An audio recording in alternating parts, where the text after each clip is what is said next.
look at the scenes in any movie or TV shows, a majority of them, with very small exceptions, whenever somebody says, "Oh, the dinner is set, let's go have dinner," or "Do you want some coffee?" or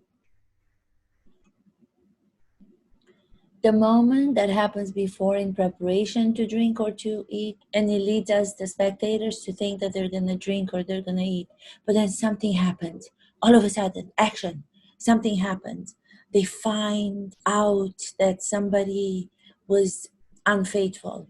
Somebody comes from outside. New statement is being made in the storyline that prevents the people from actually drinking and eating.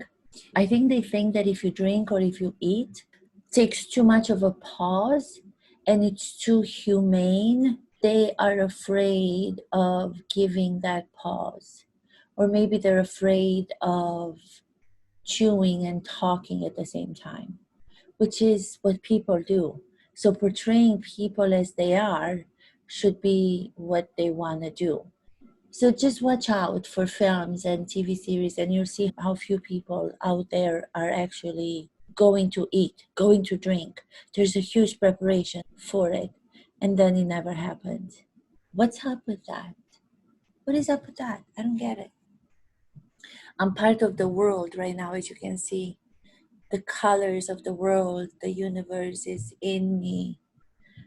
No, this is actually the best that I can do with a virtual background, if you can believe it. I've been searching for something that I can talk about from the last great movie that I have seen, which was The Father with Anthony Hopkins and directed by Florian Zeller, which, if you have not seen it, you must see it. That was method acting at its best.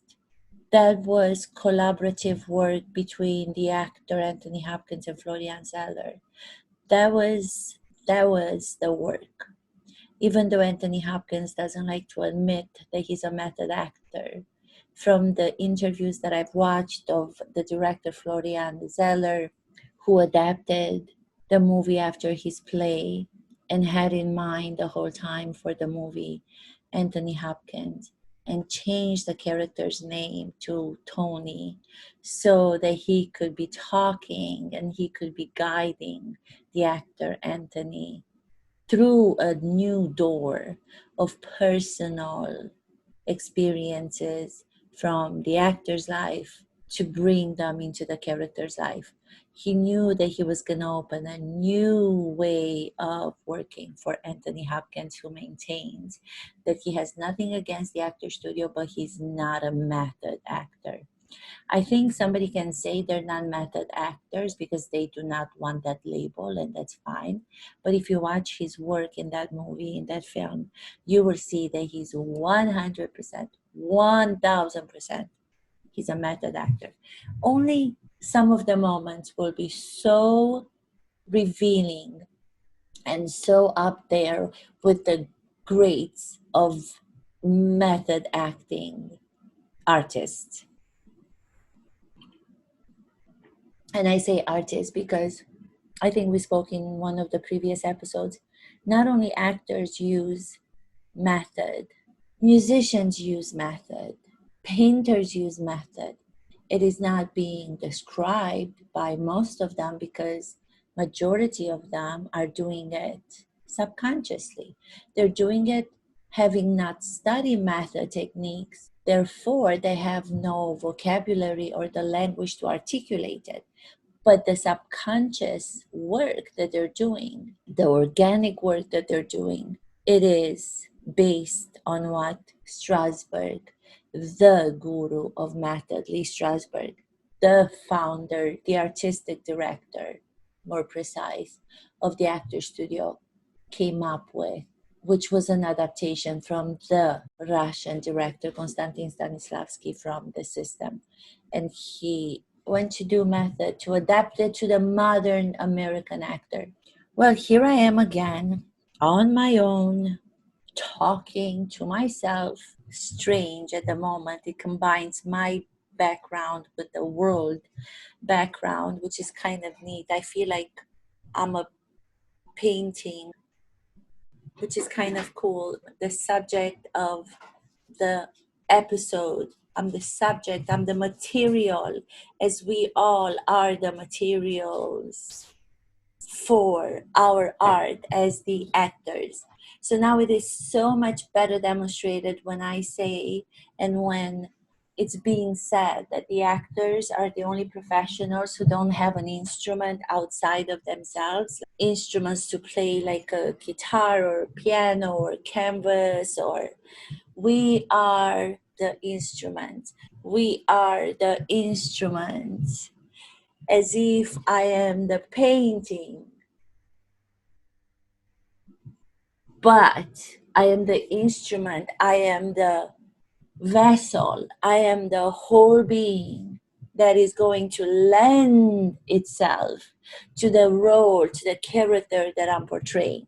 They were reviewing a new show, a remake from Scenes from a Marriage by Ingmar Bergman, the Swedish director who's known for so many exceptional films. So if you haven't seen any of his movies, talk about method. I think everything that he's done, every movie that he's made has to do in some way with his personal life and experiences and family and lovers and throughout his life. So I don't know, or if at that time in Sweden people were even aware of the language that the actor studio and every member of the actor studio understands and speaks.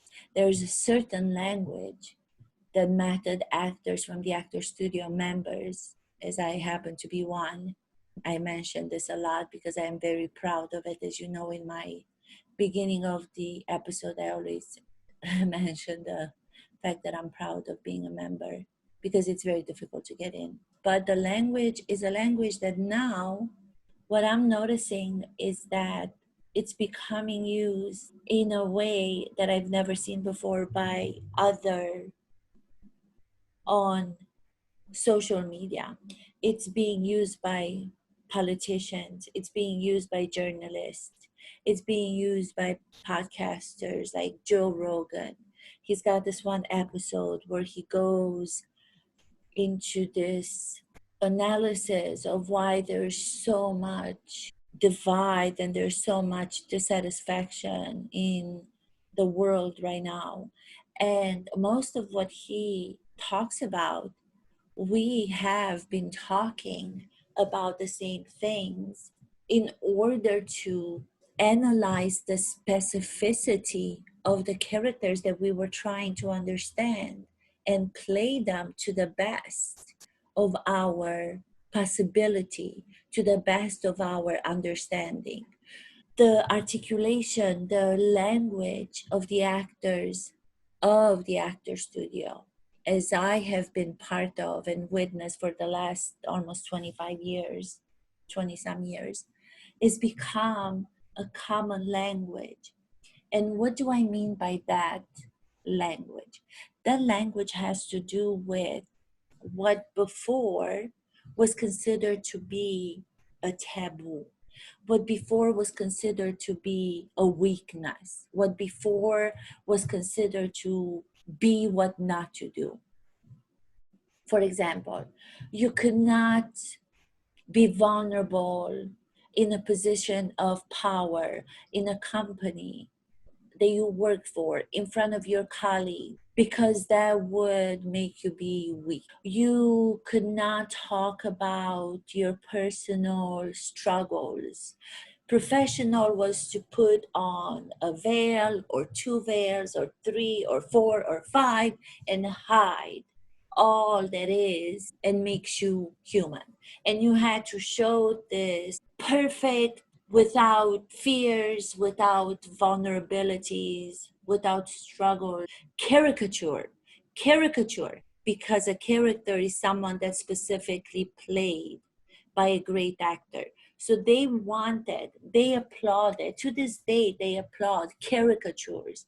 Those people in the high positions in different institutions, in every profession, no matter, are so stuck in their know-it-all persona, public persona that they present.